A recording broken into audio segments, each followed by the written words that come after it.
Resumo: Psicologia Social e Clínica. Resumos individuais dos textos. 1. Apontamentos sobre a clínica da autonomia na promoção da saúde. Penido Romagnoli. Este ensaio teórico propõe o conceito de clínica da autonomia como um pilar para a promoção da saúde no SUS.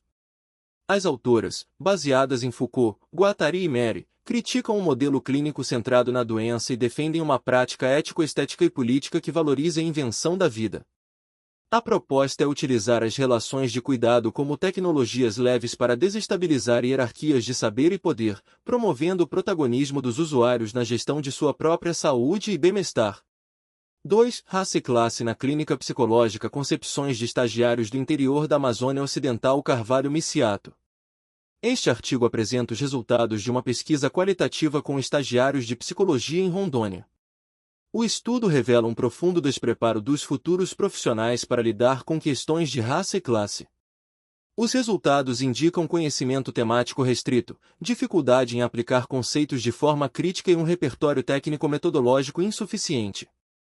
A conclusão aponta para uma formação colonizada e eurocêntrica, que falha em habilitar psicólogos para as complexas realidades socio-raciais do Brasil, contribuindo para a manutenção do racismo estrutural. 3. Análise crítica da branquitude a partir de uma interlocução com a psicologia social. Henriques. Esta dissertação de mestrado analisa a branquitude como uma hegemonia branca que estrutura e reproduz o racismo no Brasil. A autora argumenta que a branquitude opera como um lugar de poder e privilégio que se torna norma social invisível e não marcada, enquanto outras identidades raciais são excessivamente visibilizadas e inferiorizadas. O trabalho traça um percurso histórico, desde a construção social da raça no colonialismo e a ideologia do branqueamento, e critica a formação em psicologia por ser estruturada por essa mesma hegemonia, defendendo uma atuação ativa na desconstrução dessa estrutura. 4. A relação entre psicologia e racismo. As heranças da clínica psicológica. Benedito. Esta dissertação investiga como o racismo afeta a prática clínica de psicólogos em São Paulo. Utilizando a psicanálise vincular, o estudo identifica o racismo como uma herança intergeracional e uma aliança inconsciente. A pesquisa revela que psicólogos brancos frequentemente não abordam o tema, enquanto pacientes negros trazem queixas específicas de invisibilidade, baixa autoestima e o sentimento de serem uma farsa. A autora conclui que a formação deficitária pode levar à retraumatização dos pacientes e que a superação do racismo na clínica exige uma apropriação histórica por parte de todos os profissionais. 5. A sociogenia fanoniana e a formação em psicologia. Uma aposta clínica política. Em Negra Lima, Oliveira Santos. Este artigo defende a incorporação da sociogenia de Frantz Fanon na formação em psicologia. Os autores argumentam que as abordagens tradicionais, focadas na ontogenia, história individual, e filogenia, história da espécie, são insuficientes para compreender o sofrimento da população negra.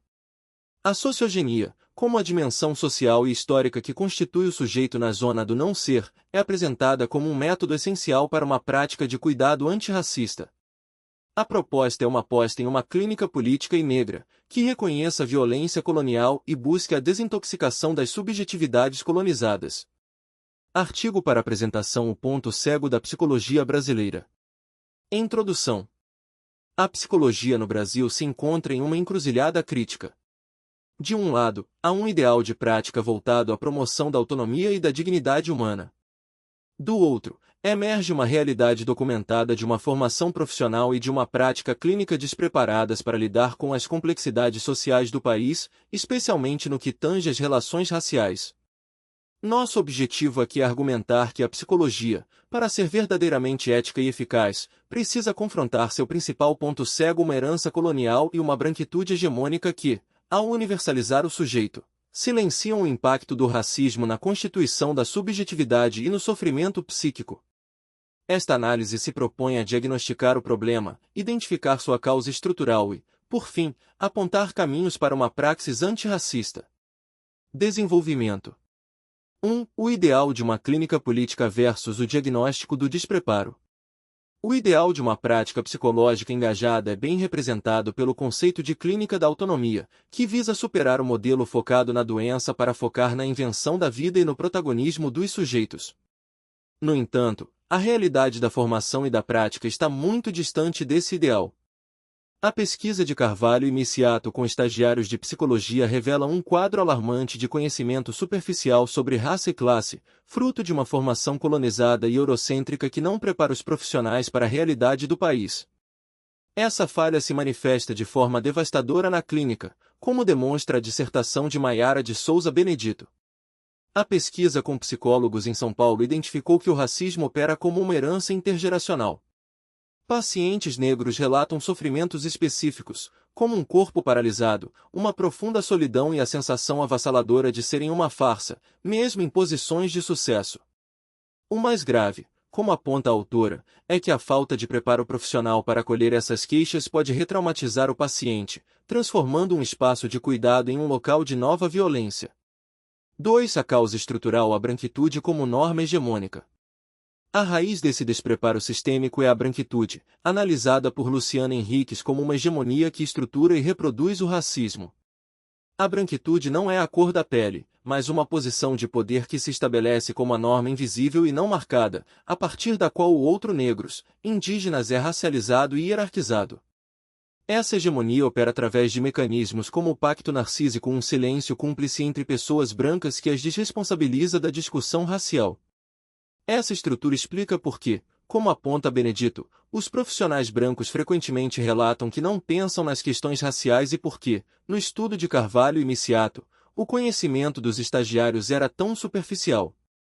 Se a branquitude é a norma, a raça se torna um problema apenas do outro. A psicologia, historicamente, se desenvolveu sem considerar os povos negros e indígenas como sujeitos, tratando o homem branco como o padrão universal. 3. O caminho para a transformação: a sociogenia como ferramenta de descolonização. Para romper com essa estrutura, é preciso descolonizar o saber psicológico. O trabalho de Lima, Oliveira e Santos oferece uma ferramenta teórica poderosa: a sociogenia de Frantz Fanon. Fanon argumentou que, para compreender o sofrimento de sujeitos colonizados, não bastam a ontogenia, história do indivíduo, e a filogenia, história da espécie. É preciso uma terceira dimensão, a sociogenia, que analisa como as estruturas sociais e a violência racial constituem a subjetividade naquilo que ele chamou de zona de não ser. Adotar a sociogenia como princípio na psicologia significa abandonar a ficção do sujeito universal e reconhecer que a experiência negra é atravessada por uma violência específica.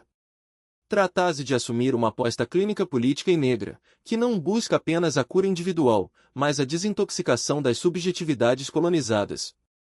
Conclusão: a análise conjunta desses 5 estudos revela que a psicologia brasileira está em dívida. Ela possui o ideal de uma clínica da autonomia, mas sua formação e prática ainda refletem uma estrutura racista, sustentada por uma branquitude hegemônica. Ignorar que o racismo adoece é perpetuar a violência. A transformação que se impõe exige ações concretas. Na formação é urgente que os cursos de psicologia adotem referenciais teóricos antirracistas e contracoloniais, como a sociogenia fanoniana, tornando-os centrais no currículo. Na prática clínica, os profissionais, especialmente os brancos, precisam se engajar em um processo de letramento racial e de reflexão sobre seus privilégios, criando alianças importantes para o enfrentamento do racismo. No posicionamento político, a psicologia deve assumir seu papel na desconstrução da hegemonia branca que ainda molda a ciência e a sociedade.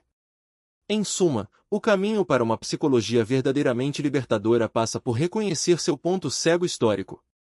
Trata-se de parar de matar sujeitos com a indiferença e, finalmente, comprometer-se a sustentar a invenção da vida para todos.